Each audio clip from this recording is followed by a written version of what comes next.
कोहली टी20 के लिए फिट नहीं है। ये रीसेंट सालों में हमने बहुत बार सुना है। हर आईपीएल सीजन में एक डिबेट फिक्स होती है। अगर आप रनों के मामले में ऊपर हो, ऑरेंज कैप भी आपके पास है, लेकिन ये बातें डिस्कशन का हिस्सा जरूर बनती। And honestly, it's a bit confusing. एक तरफ he is the highest run getter in the IPL history. अभी हाल ही में उन्होंने 9000 रन भी पूरे करे हैं। और दूसरी तरफ लोग उनके स्ट्राइक रेट को मॉडर्न टी20 में सबसे बड़ा प्रॉब्लम बना रहे हैं। क्या विराट कोहली का टी20 गेम सच में आउटडेटेड हो गया है या ये मॉडर्न क्रिकेट की सबसे बड़ी मिसअंडरस्टैंडिंग है? Let's decode this era by era. Let's rewind to where it all started. जब विराट ने आईपीएल में कदम रखा, it was the era of legends like Sachin Tendulkar, Virendra Sehwag. उस टाइम पर टी20 क्रिकेट बिल्कुल नया था। 150, 160 पार स्कोर होते थे। टी20 टीम्स को एक ऐसे एंकर की जरूरत होती थी जो एक एंड को संभाल कर खेले। Kohli was the guy। वो सिंगल डबल्स निकालते, रिस्क फ्री क्रिकेट खेलते 130 के स्ट्राइक रेट से, जिसको उस टाइम पर मैच विनिंग माना जाता था। He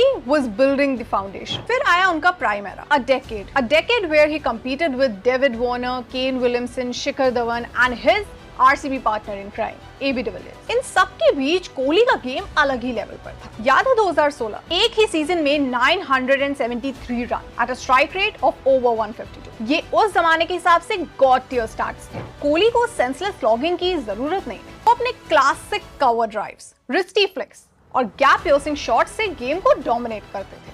If ABD was the 360-degree alien, Virat Kohli was the run machine। लेकिन क्रिकेट बदल रहा था, पिचेस फ्लैट हो गई, बाउंड्रीज छोटी हो गई और सबसे बड़ा गेम चेंजर आया, the impact player role। अचानक से 160 का स्कोर 200 प्लस में बदल गया। Enters the next phase of stars। Shreyas Iyer, Shubman Gill, Ishan Kishan and Rishabh Pant. Teams अब 8th नंबर तक बैटिंग खिलाने लगी और स्ट्राइक रेट स्काई रॉकेट हो गए। और यही वो फेज था जहां कोहली का स्ट्रगल शुरू हुआ। 2022 में उनका स्ट्राइक रेट ड्रॉप होकर 115 पर आ गया। स्पिनर्स के खिलाफ मिडिल ओवर्स में रन स्कोरिंग एकदम लो हो गई। क्रिटिक्स ने अनाउंस कर दिया था, the king is outdated but real kings don't fade, they adapt. Cut to the current era. आप सामने है प्रियांश आर्या, प्रभसिमरन सिंह, अभिषेक शर्मा जैसे यंगस्टर्स जो पहली बॉल से अटैक करके खेलते हैं। तो क्या कोहली पीछे रह गए? बिल्कुल नहीं। 2024 में ही साइलेंस्ड एवरीवन। ऑरेंज कैप जीती विद अ 154 स्ट्राइक रेट और अब 2026 में his stats are mind blowing. Rajasthan के खिलाफ 16 बॉल्स में 32, स्ट्राइक रेट